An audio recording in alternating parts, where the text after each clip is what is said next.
Welcome back to Revise and Resubmit, the podcast that takes, those really dense academic papers and makes them surprisingly interesting. I'm Pavlov. And I'm Nikita. All right, so you sent us some research, and it's about like a really interesting problem. How people view liability when we're talking about autonomous vehicles. And, those sticky situations where there are accidents, but the AV, maybe isn't actually to blame. Yeah. It seems like you're already kind of thinking ahead here, looking at all the tricky situations that could pop up as these self-driving cars. Yeah.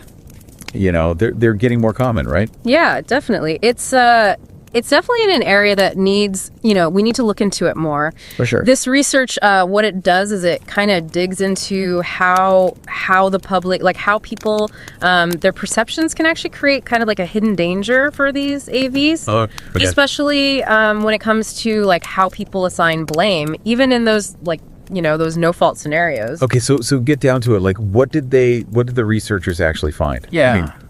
Were people's reactions to like accidents involving AVs, were they any different compared to like regular cars? So the findings are they're a little surprising. Yeah. It turns out that people are actually more likely to think that an AV company, that they should be sued after an accident where the AV wasn't at fault compared to like a regular car company. Okay, that's really interesting. Yeah. So, why would people be tougher on the AV companies when it's not even their fault or their car's fault? Well, what's really interesting here, it all kind of boils down to like how our brains actually work, Right. We're so used to human drivers, Yeah. with, all their flaws and all their inconsistencies, right? Sure. But AVs, these are totally different. Yeah. They're powered by algorithms and sensors, and we're just, we're not really used to that yet. Yeah, it's still pretty new. It's new, yeah. And this unfamiliarity, it can trigger something called counterfactual thinking. Counterfactual thinking. Okay.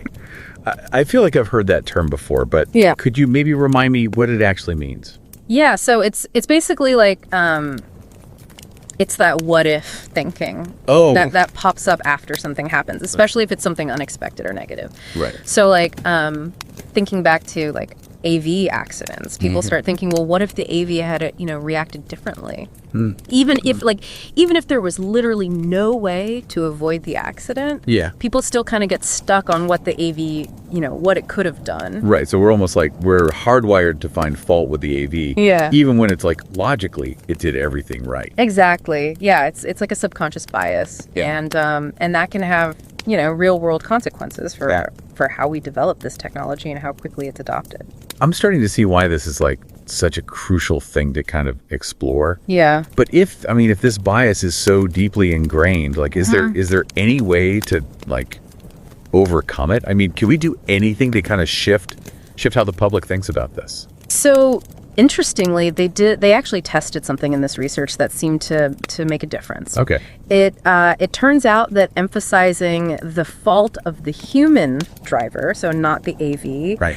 in these no-fault scenarios, that can lessen people's their tendency to blame the AV. So like framing it in a way that kind of highlights, hey, this was the human driver's responsibility. That could help. Yeah, exactly. Wow. It seems like a really simple tweak, but it could have like a huge impact on how people see AVs and their role in accidents. Right. It also it kind of suggests that communication and how we messaging and stuff could play a really big role in sort of mitigating this bias. This is where it gets really interesting to me. So we have like this built-in bias, right, to blame the AV even when it's not at fault. Right. But the way that we talk about these accidents, the way we frame the information, that can change how people see it.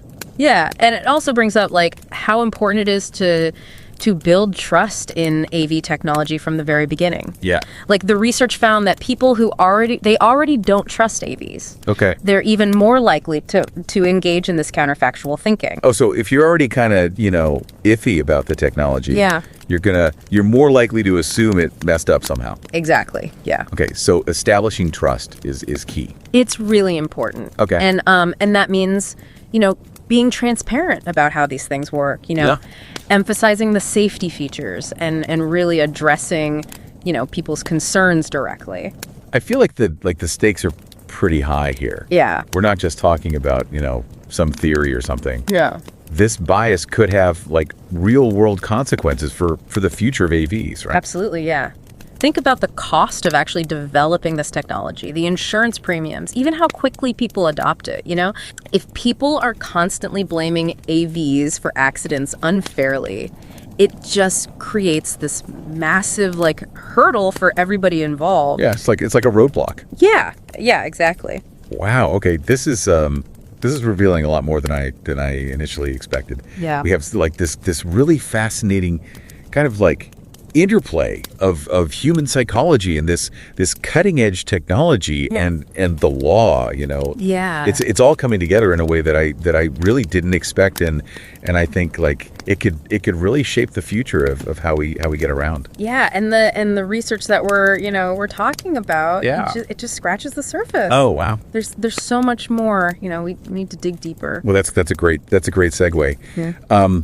So why don't we shift gears a little bit and take a closer look at the actual studies that they did. Okay. I'm really curious to hear about like the specific scenarios that they used and how they went about testing these ideas. Yeah. So they actually did a series of three main studies, and each one was designed to kind of explore a different part of this liability puzzle. Okay, I'm all ears. Let's start with that first study. Okay. What was this scenario and what did they find? Okay, so the first study used a real world accident that had been like widely reported in the news. Oh. It involved a pedestrian who was hit by a car, human driven car, and then tragically they were struck again by an AV that couldn't stop in time. Oh, wow. Yeah. So a really complex situation with a lot of like emotional weight to it. Exactly. And even though the AV company was cleared of any wrongdoing, the case, it sparked a lot of public discussion about AV liability. So the researchers, they saw this as a really good chance to study how people were actually like, processing this kind of event. Yeah, I can see why that case would be like a lightning rod for those kind of questions. Yeah. So how do they actually use it in the study? Okay, so what they did was they presented participants with a really detailed account of the accident. Okay. And they had visuals to show how it happened, Oh, okay. And then they asked a bunch of questions to see how people viewed, like, who was liable. So really getting to the heart of how people assign blame. Exactly. Okay, and what did they find?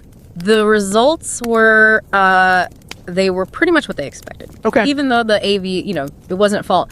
The participants were much more likely to say that the AV company should be sued. So even with all the facts laid out, like really clearly, they still lean towards blaming the AV company. Yeah, it seems that way. It really shows how strong that underlying bias is, Wow. And the researchers, they wanted to dig a little deeper to see like how this counterfactual thinking we were talking about, how it was playing into it all. Okay, so how did they measure that?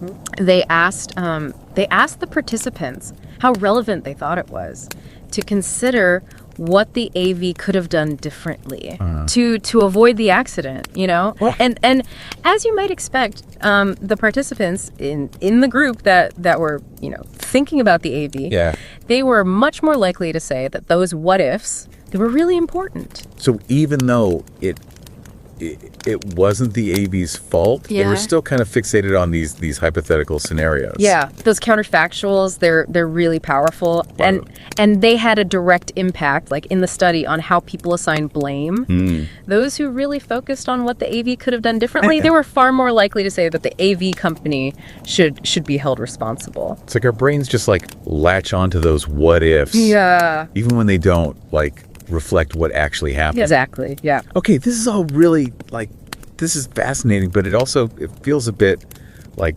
disheartening, if we're so quick to blame the AV, even when it's not at fault. Yeah.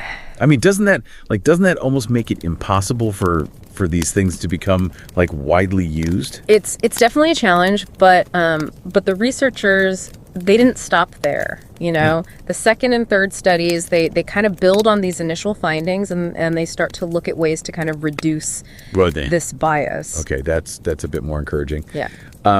So let's move on to that second study then. Yeah. What did they change up this time? So in the second study, they gave the participants a slightly different scenario. Okay. This time it was a hypothetical situation where a pedestrian was hit by a car that ran a red light. Good. And the key difference was they changed whether the vehicle that wasn't at fault, the one that had the right of way, whether it was an AV or a regular car. So they're still looking at that core question of does the type of vehicle change how people perceive blame? Yes. But they added in this new element, right, that you mentioned. Right, yeah. This time, before they asked about liability, they asked the participants to imagine that they were the pedestrian's family. Oh, wow. And to complete the sentence, if only.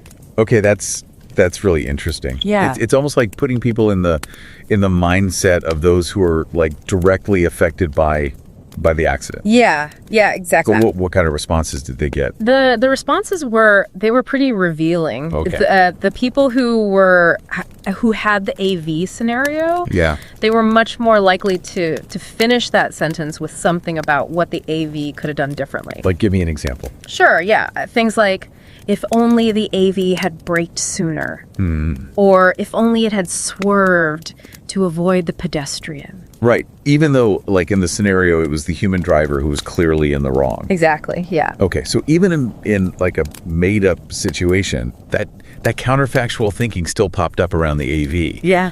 And did that tendency to focus on the AV, did that like translate into them saying the AV company should be held liable? Yeah, absolutely. It was a clear pattern. Wow. The participants who focused on those if only statements about the AV, they were also much more likely to say that the AV company should be held responsible for the accident. It just shows how deep this bias runs, right? Like we automatically start thinking about what the AV could have done differently, even when it was like following the rules. Yeah. And the human driver was the one who messed up. It seems like we just have a hard time accepting that a machine, even a sophisticated one, could be totally blameless in an accident. It's like we almost want to find something that it could have done better. Yeah. Even if that's like totally unrealistic. You've hit on a really important point. Okay. Our expectations for AVs, they're set incredibly high. Right. Even higher than for human drivers. Wow. It's almost as if we expect them to be perfect, which of course is impossible. Right. Yeah. Okay, well this really sets the stage for that third study then, right? Yeah. If we have this inherent bias, are there any ways to kind of counteract it? That's exactly what the third study looked at. They wanted to see if there was like a simple thing they could do that could shift people's focus away from the AV and onto the driver who was actually at fault. Okay, now we're getting to the good stuff. I'm eager to hear what they tried. So what they did was they presented participants with a scenario where a human driver, they ran a stop sign and hit an AV.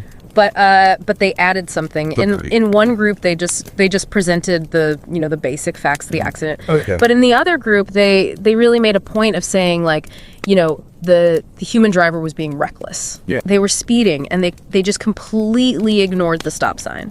So one group got like a neutral presentation of the facts. Right. And the other group got a more, I don't know, like a pointed description that emphasized the human driver's mistakes. Exactly. Okay. And the results were pretty striking. Okay. In the group where they really highlighted the human driver's faults. Yeah. The participants were much less likely to say that the AV company should be held liable.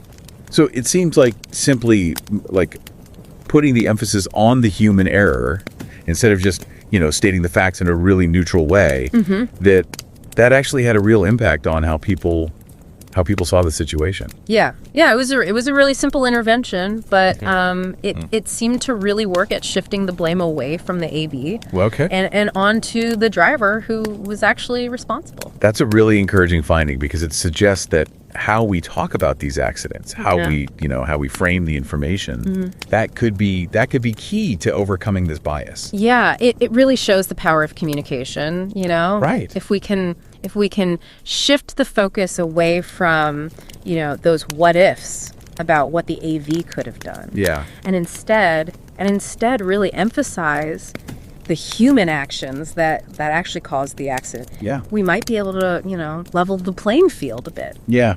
Yeah, I think there's a lot more to kind of unpack here. This is such a rich and nuanced topic. It really is.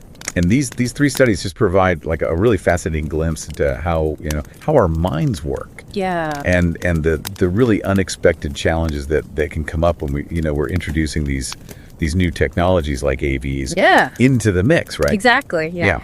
Before we move on though, I want to touch on one thing that's kind of been in the back of my mind throughout this whole discussion. Yeah. We've talked a lot about public perception and liability.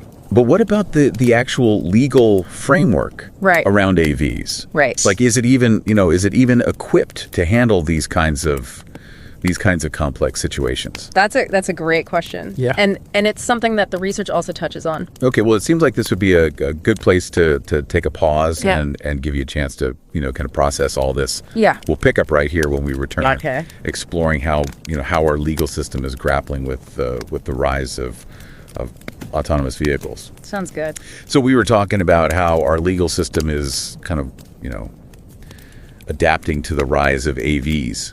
It's like we're in uncharted territory. Yeah, for sure. It's definitely a new frontier, like both, technologically and legally. The traditional way we think about product liability, which is all about like defects in the design or how it's made, that doesn't always fit when you're talking about AVs. Yeah, because with AVs, it's not just about like faulty brakes or airbags, right? Right. We're dealing with like really complex software and algorithms and AI that's like making decisions in real time. Exactly. Yeah. So trying to figure out like what actually counts as a defect in an AV, that can be a real challenge. I bet. Like, was it a problem with the hardware? Was it a software glitch? Right. Yeah. Or did the AI just, make a bad call? Yeah. Yeah. Trying to untangle all that, it requires a whole new level of expertise. Yeah, that's where things get really, really tricky, I think. Yeah. And as we were talking about before, like public perception just adds this whole other layer of complexity, right? Absolutely. I mean, if people are already kind of, predisposed to blame the AV, wouldn't that make lawsuits even more likely? It's a real concern. The research really highlights how this combination, we have this complex technology, and then you have a public that's maybe a little bit biased. Right. That could create a really difficult situation for these AV companies. It could like expose them to a ton of lawsuits, even when their cars aren't actually at fault. It seems like that could really discourage innovation, right? Yeah. I mean, if companies are constantly worried about being sued, wouldn't that make them hesitant to invest in this technology in the first place? Yeah, it's a big risk. The possibility of, having to pay out a lot of money and these long legal battles. Right. It could make developing AVs incredibly expensive and risky. Yeah. And that could really slow down, the progress of the whole field. So what can we do about it? Like, is there any way to balance the need for accountability with the need to encourage innovation in this space? That's the big question, right? The research suggests that we need our legal systems to evolve to keep up with these advances in technology. Like we need clearer definitions of what it means for an AV to be defective. Okay. And we need guidelines for how to figure out who's liable in these really complicated situations. That seems like a pretty daunting task, to be honest. Like where do we even begin? Well, one approach could be to move away from this, purely fault-based system that we have now, and move towards a framework that's a little more nuanced, Okay. One that takes into account all the unique things about AVs. So, for example, we could have a shared liability model. Okay. Where the manufacturers, the software developers, and even the people operating the AVs, they all share some of the responsibility. Okay, so that makes sense because it acknowledges that there are multiple players involved, right? Right. Yeah. In bringing an AV to market, and it's not, the responsibility shouldn't just fall on one entity. Exactly. Yeah. Another important thing is data sharing and transparency. You know, the more information we have about AV accidents, the better we'll be able to understand, you know, what's going wrong and how to make things safer. Right. But the problem is right now, a lot of that data it's kind of locked away within these individual companies. So we need a system where that data can be shared and analyzed in a way that obviously protects people's privacy, but also allows us to learn from these incidents, right? Exactly. Yeah. It's about finding that balance between, you know, keeping some information private, but also encouraging a collaborative environment where everyone can, you know, learn and make things better. Okay, this is reminding me of something we talked about earlier. You know, the potential benefits of AVs. It'd be such a shame if all of those benefits were kind of overshadowed by these legal and ethical worries. Yeah, it's true. We talked about, you know, potentially having safer roads. Right. Less traffic, and even, you know, benefits for the environment. But those benefits, they won't happen if the legal landscape is just, you know, it creates too many roadblocks for these AV companies. So it's not just about protecting companies from lawsuits. Right. It's about making sure that society as a whole can actually benefit from this technology that could really change things. Exactly. It's about finding that sweet spot, that balance between, you know, holding people accountable, encouraging innovation, and really thinking about what's good for the public. This deep dive has really been eye-opening for me. Yeah. I came in thinking it was just about, you know, who's to blame when an AV gets into an accident. But it's so much bigger than that. It is. We're talking about like the future of how we get around the evolution of our legal system. Right. And even how our own brains are wired to see these new technologies. Yeah, it's a really fascinating intersection. It is. Of all these different fields, and we're really just starting to understand it. That's what I love about these deep dives. You know? They always leave me with more questions than answers. Well, that's a good sign. I think so. It means it's a topic that really makes you think. Yeah. And it pushes us to really look at the world around us in new ways. Well, on that note, I want to thank you for taking this deep dive with us. Oh, it's been my pleasure. It's been a really insightful conversation. Yeah, and to our listener, I hope this has given you a new perspective on this really complex world of autonomous vehicles and the challenges that we're all facing as this technology keeps developing. And remember, even though the road ahead might seem a little uncertain, understanding these issues is the first step to creating a future where AVs can really change our world in a safe and effective way.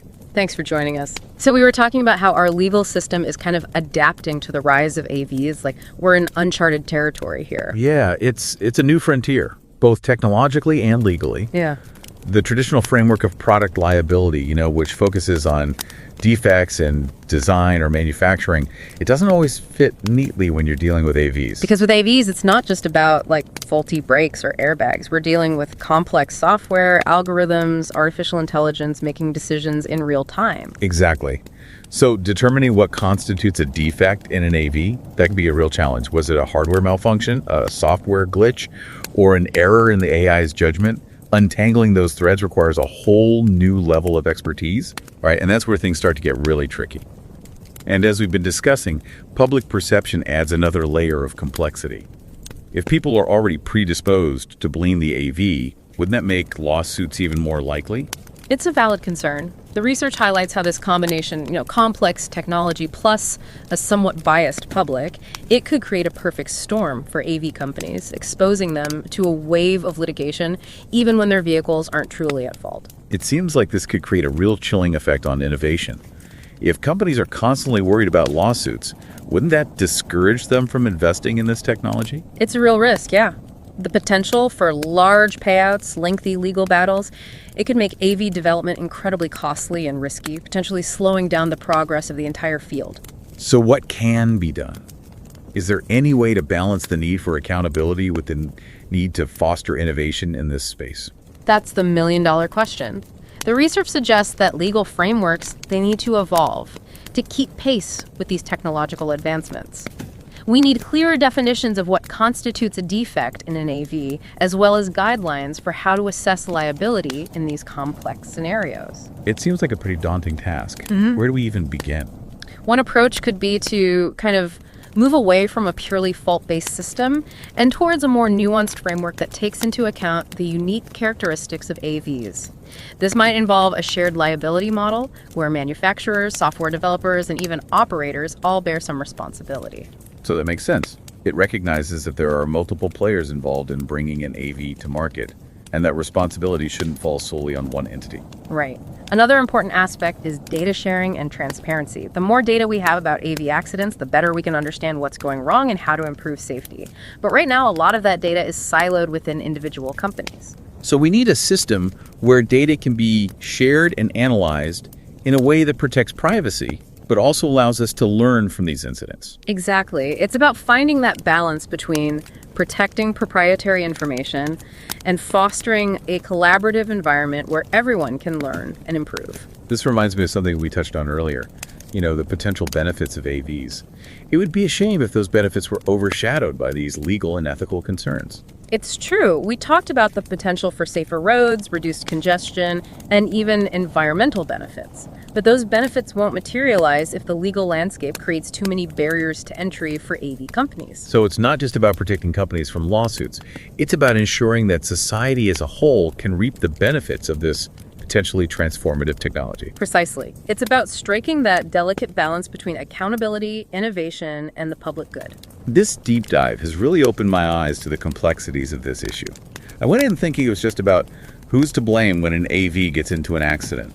But it's so much bigger than that. We're talking about the future of transportation, the evolution of our legal system, and even how our own brains are wired to perceive these new technologies. It's a fascinating intersection of disciplines, and there's still so much to learn. That's what I love about these deep dives. They always leave me with more questions than answers. That's the sign of a truly engaging topic. It sparks curiosity and pushes us to think critically about the world around us. Well, on that note, I want to thank you for taking this deep dive with us. It's been an incredibly insightful conversation. It's been my pleasure. And to our listeners, I hope this deep dive has given you a new perspective on the complex world of autonomous vehicles and the challenges we face as this technology continues to evolve. And remember, even though the road ahead might seem uncertain, understanding these issues is the first step towards creating a future where AVs can safely and effectively transform our world. Thanks for joining us. And don't forget to subscribe to Revise and Resubmit on Spotify and Apple Podcasts for more captivating deep dives like this one. And if you're enjoying the show and want to support us in creating more insightful content, consider becoming a patron on Patreon. Every contribution helps us continue this journey of exploration and discovery. Until next time, keep those minds curious, keep questioning, and keep revising and resubmitting.